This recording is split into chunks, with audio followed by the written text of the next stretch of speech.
Hello, this is Dread, and in today's video topic, we are going to be going over DoT Werebear. Yes, after years of waiting, I have finally come around to update this build. And that is just because this build has simply stood the test of time. There hasn't been too many changes with it. It's just all been updates for the existing character and not really too much drastic changes. Now, of course, with 1.0 coming around the corner, I thought I'd actually dip my toes into it. It's totally not because I hit the slam on this staff and I was like, hey, the game is telling me to update DoT Werebear. It's totally because I have responsibilities and I have builds I need to update. Totally not because I slammed this really stupid staff that I found. So, of course, we're going to be talking about DoT Werebear today. If you haven't already, I would heavily suggest leaving a like on the video and subscribing to the channel, as that is the best way of supporting the channel currently. Also, as well, you can join the Twitch down below and come and ask me newbie questions or get build help as well. I don't really mind it as long as you come with a planner in hand. Now, with all that being said, let's actually talk about the build, shall we? So this is a fan favorite build all the way back from when Druid was added into the game with the rework, right? Old Druid kind of sucked other than Werebear form, but thankfully new Druid shines really hard as there's a lot of build diversity as long as you don't try to build around Locusts and Swarmblade. Other than that, everything else in Druid is great, and DoT Werebear was one of the first. So I've been playing this game for a very, very long time now, and this was actually one of my first better performing Druid builds, and that is because of the node inside Werebear, the strength stacking node. This allows you to stack a large amount of strength and get spell damage flat for that strength, which means that we can stack well over 100 plus strength and get 100 flat for our spells. And in this case, it's going to be focused on Entangling Roots and Maelstrom. So Maelstrom is our single target spell. We utilize Warcry and nodes inside Maelstrom, in Warcry, to get as many stacks as possible. Right now with this build, you get around like 10 to get a decent amount of damage over time, when enemies are sitting next to your fart cloud. Now, of course, for Entangling Roots, we take the node that makes it shoot out in a circle and do a bunch of damage. And what happens is enemies will get rooted in place and they'll slowly die freezing to death, which is absolutely amazing to watch and makes this build very tanky in the end game, as instead of enemies like attacking you, they just kind of sit there and die, which is great. And on top of that, we also deal a very large amount of damage for clear with Entangling Roots. Like it just cleans up house. It's amazing, especially with all the buffs from, Werebear. You get stuff like, of course, the staff like I showed. All of this combined means that we can push pretty far with DoT Werebear.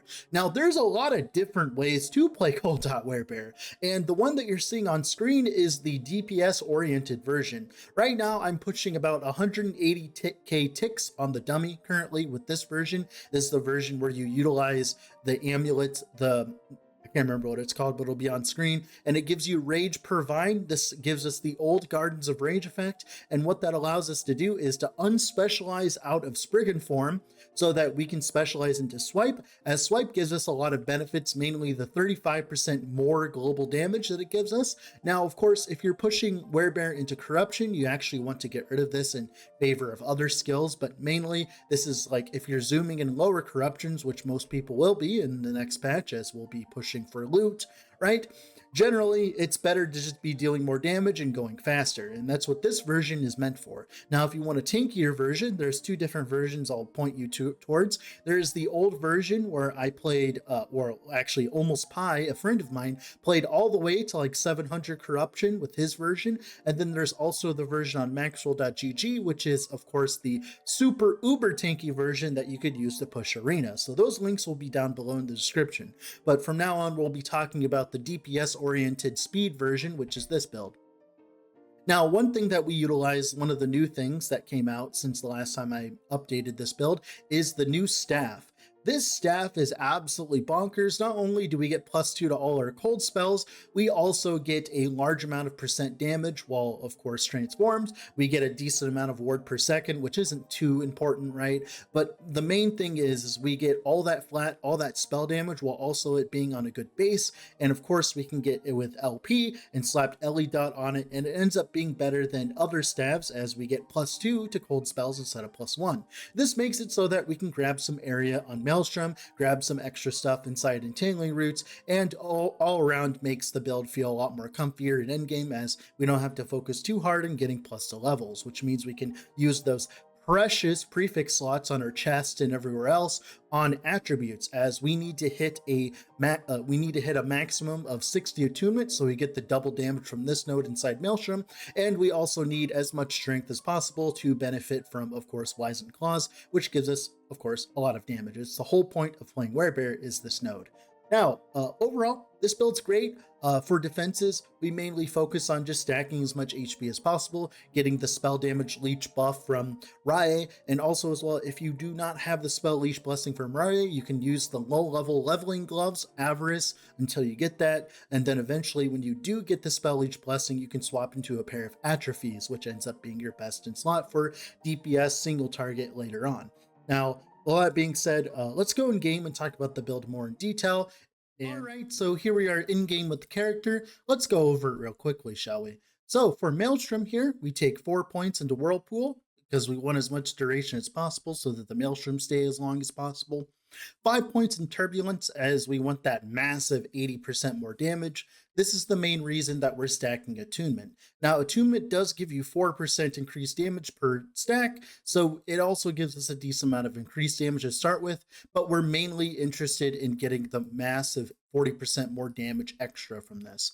Then we take 2 points Travel into Calm, because we don't really have too many rage problems, 1 point to Windswept, and 1 point to Wind Fury. This just makes you feel really smooth in monos and gives you a lot of movement speed, gives you a decent amount of movement speed to start, like 67, and then you can get double exalted movement speed boots with some silver rings, and you can absolutely zoom in monoliths, which is great.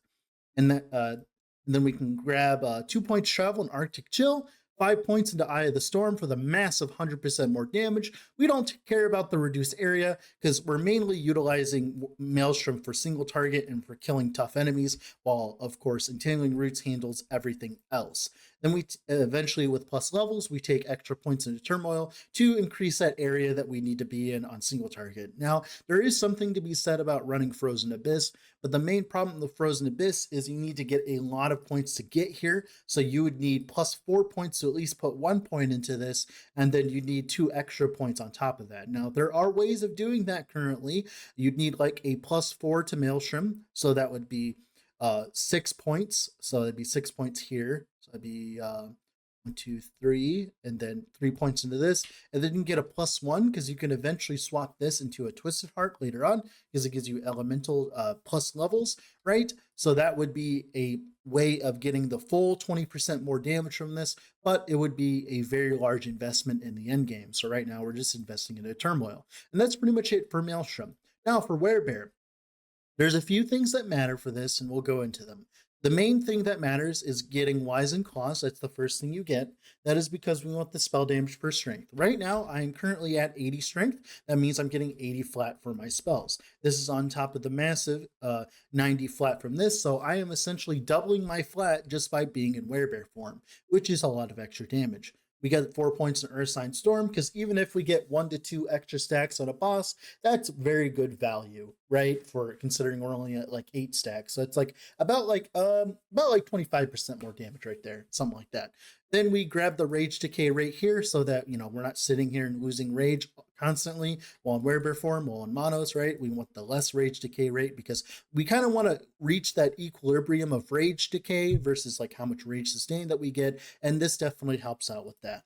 Then we take 1 point in Invigoration. This makes it so we get Rage Gain on kill. This makes it so that when we're in the monoliths, we get a decent amount of rage, and on single target, we get a decent amount of rage. But this is not enough alone to sustain you in the current state of Werebear, unless if you were to put extra points into this node, which you definitely would have to sacrifice nodes from here.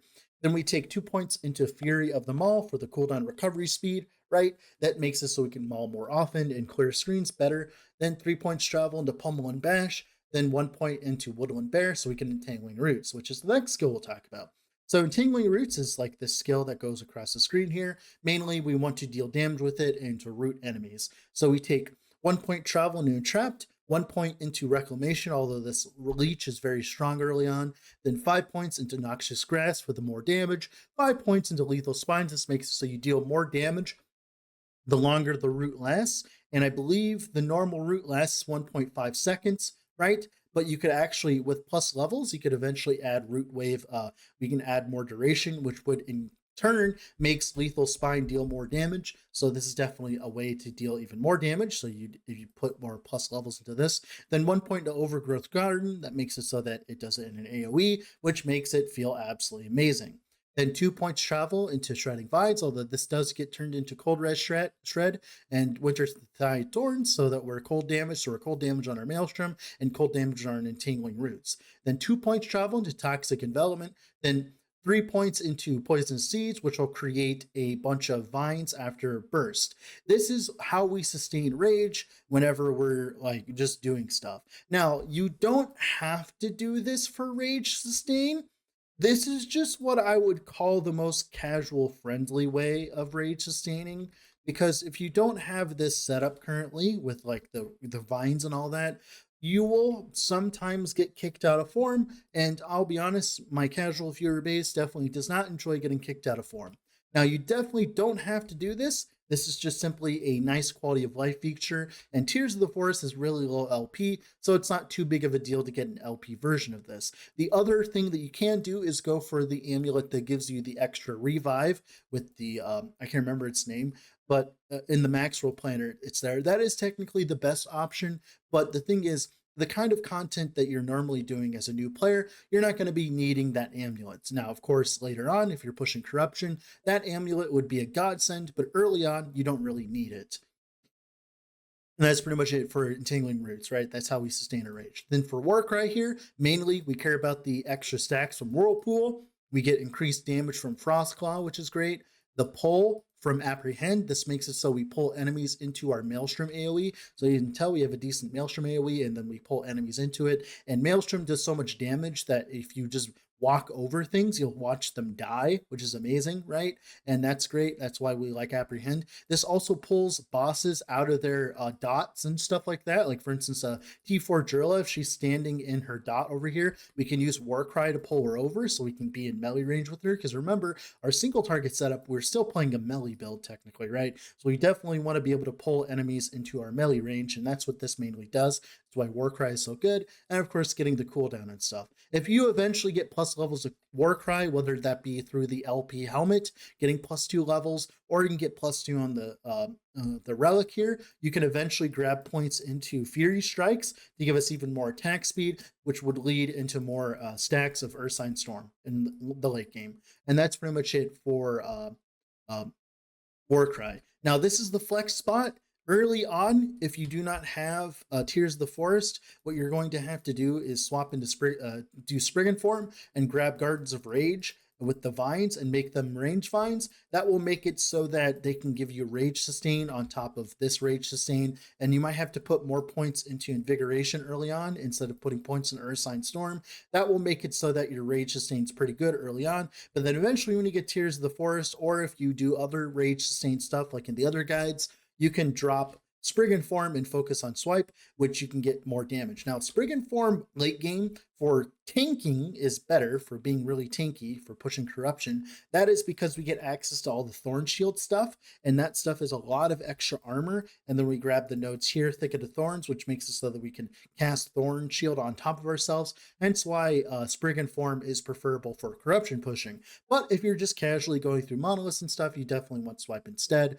Get the more damage here, 35% more damage with these two nodes global. Get the duration so that, you know, it lasts longer. Then you get the massive 14% coal, and that's pretty much it for swipe. And that's pretty much it for the skills. Now let's talk about passives that are important. So like I said, grabbing as much strength as possible, grabbing as much attunement, up to 60 attunement, right? Grabbing as much HP as possible eventually as well. If you get more attunement on your gear with exalted rolls, you can actually remove these and go for HP as well to get chalk gear, right? Eventually you'd want to grab Berserker so that we take less damage on low life. That's a decent amount of less damage taken, which is great. Also works really well with the Revive Amulet as that procs on low life as well. Then for Beastmaster here, we just do the Beastmaster tax. There are rumors that the Beastmaster tax is being removed or changed in the next patch. Either way, we're still grabbing most of it anyways. Then for Druid here, mainly we care about the Ellie pin here, the attack and cast speed here, so we can swipe faster. The reduced rage decay here makes it so that, we can actually sustain our rage while we're in Werebear form. 7 points of Druidic prowess for a lot of attunement and strength, then eventually Aspect of Might for even more strength, and Harmonious Wisdom to give us a bunch of crit avoid scaling, right, with our attunement, and then eventually all points into Hide Skin and Impervious for the chunk. And that's pretty much it for the passives. Now let's talk about gearing. So I have currently a Branch of Hollows. You don't need this. You could just run like a Dragon Staff with like Ellie dot and spell damage on it. That would be as preferable as this. The main reason we care about this is in late game, we can get +2 on this, right? Instead of only +1 that the Dragon Staff gives us, +4 on Ancestral Garb, right? Then and then +1 with a Twisted Heart eventually in late game, which means that we can grab the nodes here for Frozen Abyss to give us a massive 20% more damage here, which would be great eventually. It's just right now, without all the other plus levels. So this is essentially just absolutely absurd. You don't need this. This is just for fun, right? Then Tears of the Forest here. Tears of the Forest, this just lets you be casual with your build. You don't have to think too hard. With the other Werebear builds, you have to think a little bit more about your rage and stuff like that, your rage sustain. But with this amulet, you don't have to think about your rage sustain. So, and when you push into higher corruption, your vines aren't going to survive as long. So generally, you'll have to find a different way of sustaining rage. But early on, this is the way to go, in my opinion. And then pretty much atrophies is the only other unique I would say that's I would put on, and then of course Throne of Ambition. And those are the uniques I would put on. Now for the gearing, strength, attunement, exalted right, HP, endurance, which is great. Chest here, attunement, strength, HP. Ancestral Garb is a really good slot as well. Just want as much HP as possible to be tanky. Ring here, strength, Ellie dot, life, critical void to cap our crit avoid. We actually don't have the crit avoid blessing here, which you should have in late game. That will cap your crit avoid. I just didn't have it, right? So you have a lot more crit avoid on my gear. Belt here, Ellie dot, cold damage, cooldown. You want some cooldown. You at least want to get it to around 4 seconds. That much cooldown will make it so you always have 8 stacks of Maelstrom on you always, and then pushing it further would allow you to getting it to 3 seconds would allow you to get to 12 stacks, but that would be a lot of effort and a lot of gearing. And the other ring here, Ellie dot attunement, like I said, you mainly want to get to your cap of 60 attunement and then focus all of your investment into strength stacking after that. Gloves here, atrophy. Don't ignore the crit chance, they don't matter. I was just trying to slam a bunch of atrophies and I didn't end up with a good pair. Boots here, attunement, health, movement speed, right? Relic here. Eventually you want Ellie dot there, strength, HP, resistance. And then all my other idols are just resistance focus and then Throne of Ambition, which gives us 40% more cold damage on bosses and 40% more armor. And that lets us face tank certain boss abilities. And I think that's going to be it for the build today. I'm probably going to do a Road to 1.0 version of this where I take it from level 1 and push it all the way to level 80, and then this will be the finished version of it. Now, like I said, there are other versions of the Cold.Werebear that are tankier and more tuned towards pushing corruption. They are a little bit ZDPS though, but that's just kind of the nature of corruption pushing. So I'll be linking those versions down below. They might be a little bit outdated, but the information is still good. Now, with all that being said, this has been Dread. I'll have to go do something else. Bye.